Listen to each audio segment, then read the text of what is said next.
Hello everyone, it is so good to welcome you back to our Glad You Asked series. My name is Louis.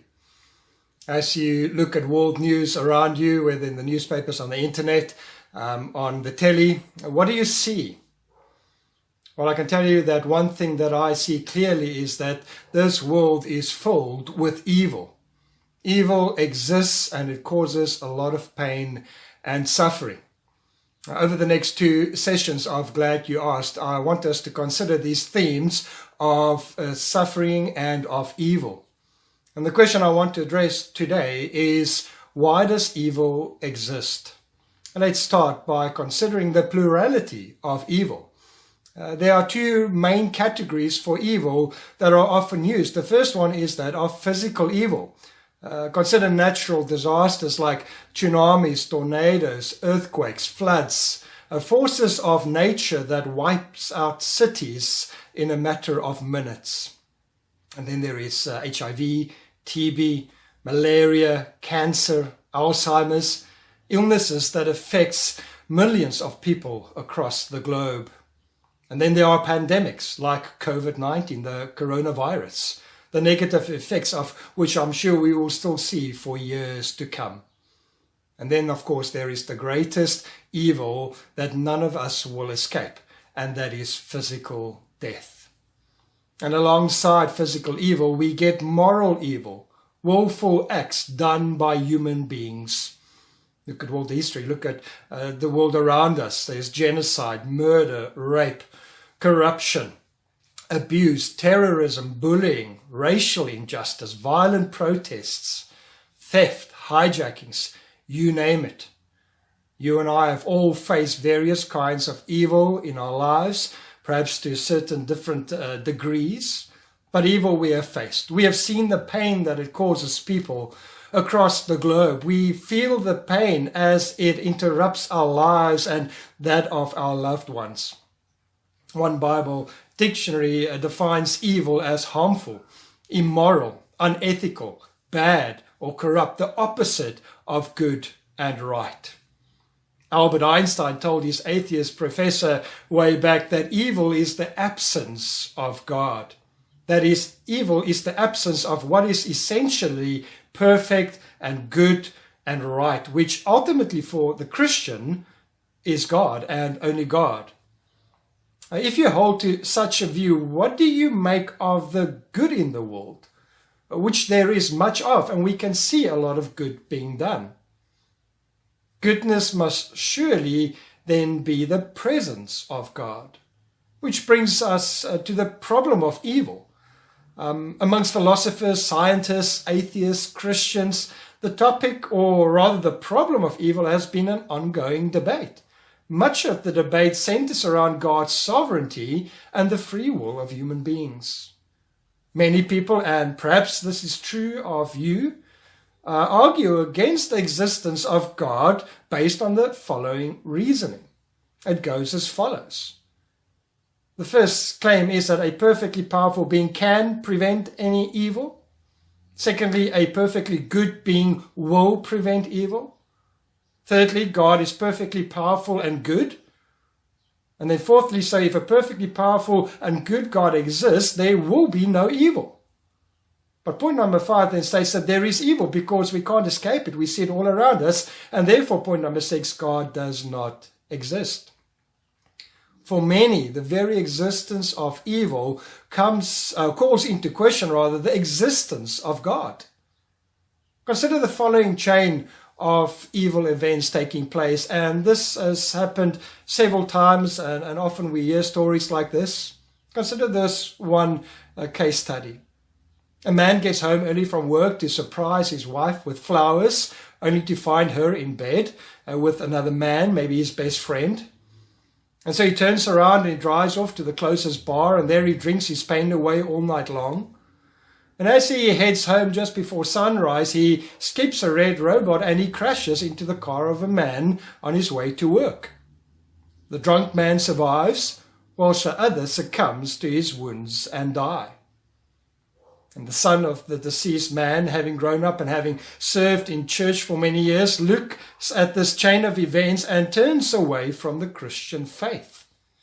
He asks, how can a powerful, good and loving God allow such evil to happen to my family? How can he allow it to happen to me? And so he concludes, surely there is no God.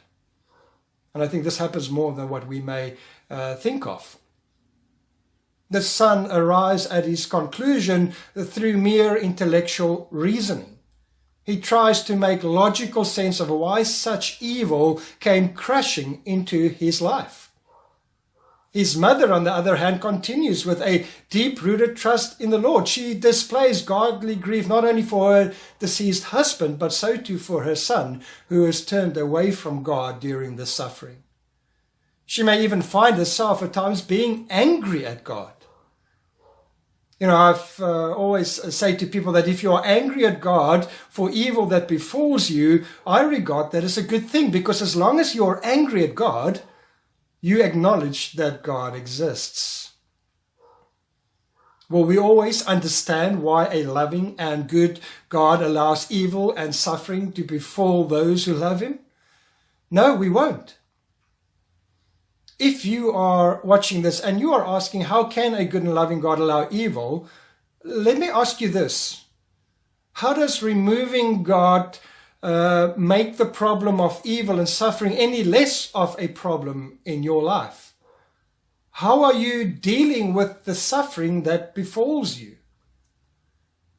Over the last few centuries, as people have argued against the existence of God, they have claimed either that evil does not exist. I can do anything as long as I feel good about it. And so they justify their wrongdoing.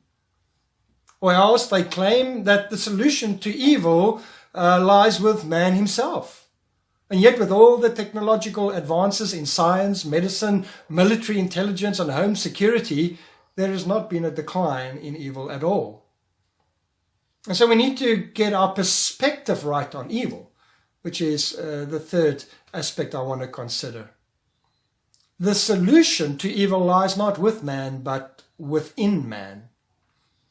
Consider what we read in Mark chapter 7, verse 20 to 23. Jesus there says, what comes out of a man is what makes him unclean. For from within, out of men's heart, come evil thoughts, sexual immorality, theft, murder, adultery, greed, malice, deceit, lewdness, envy, slander, arrogance, and folly. Jesus says all these evils come from inside and make a man unclean. Such moral evil arise because of man's rebellion against God. Deeply embedded within each human being is selfishness, pride, and a desire for control and power. And that stems all the way back to Adam and Eve. Satan deceived Adam and Eve by twisting God's word ever so slightly, which led to their disobedience, which in turn filtered through to you and me. But we've got to stop there and think of the fact that if they were created very good by a powerful and perfectly good God, what led the first humans to rebel, to commit sin, to exercise evil in a perfect world back in the garden? Where did evil originate? What led Satan to fall from eternal glory to become the father of all lies? And this is what makes this question of why does evil exist so tricky. The truth really is that there is no simple answer to this. Many theodicies have been put forth over the centuries. A theodicy is an attempt to justify the reason why a good God permits evil to take place. What the Bible does make perfectly clear, though, is that God is a perfectly holy God. He hates sin. God hates evil. He is rightfully just, but there is no evil in God. And for that reason, as Augustine stated, and which makes most sense to me, is that God ordained that evil came into the world. If God did not ordain it, it would not be here. We would not be faced with evil and suffering. Now, this is difficult to get our finite minds around. But what we can know is that even evil is under the powerful control of God. Consider Job. Not even Satan could have the final say over Job's life. And yet God allowed Satan to inflict much evil and suffering on Job. Job is left without any true understanding of God's real reasons for his suffering. You see, Job did not really need to know the answers. Did he suffer the pain that evil brings? Yes, he did, just like you and I suffer and feel the pain as evil befall us. But Job, he stood firm in fearing and believing in God's promises, and eventually God blessed him. You and I do not need to know the mystery that lies behind our question this evening.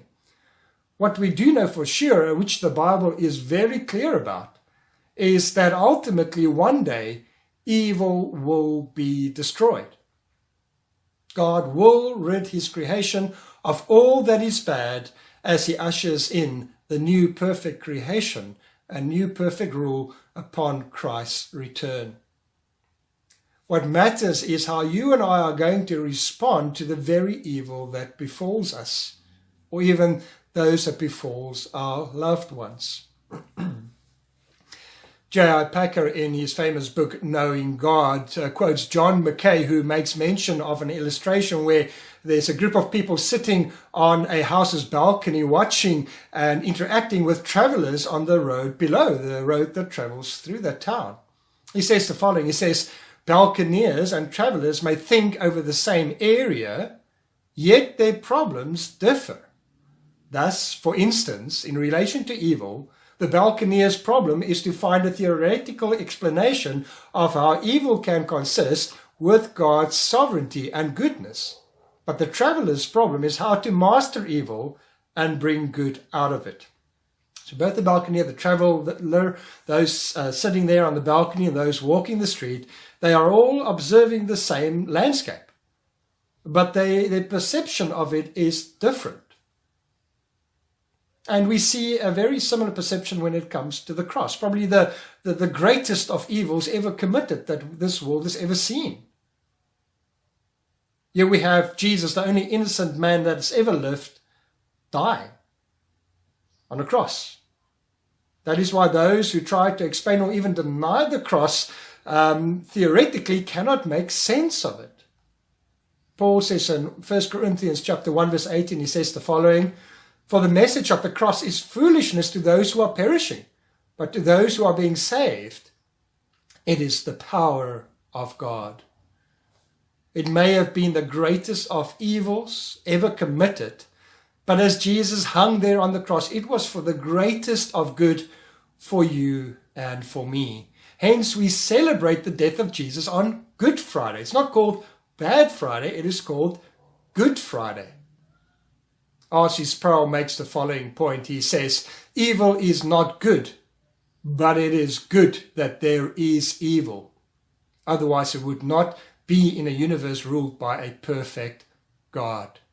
And you may need to take some time to think through that. Evil is not good, but it is good that evil exists, that it is there. In simple forms, God has a very good purpose for allowing evil to cause suffering, even to those who love him. But we will not look at the answer to that today. So, won't you join us next time as we consider the question, why would God allow suffering? See you then.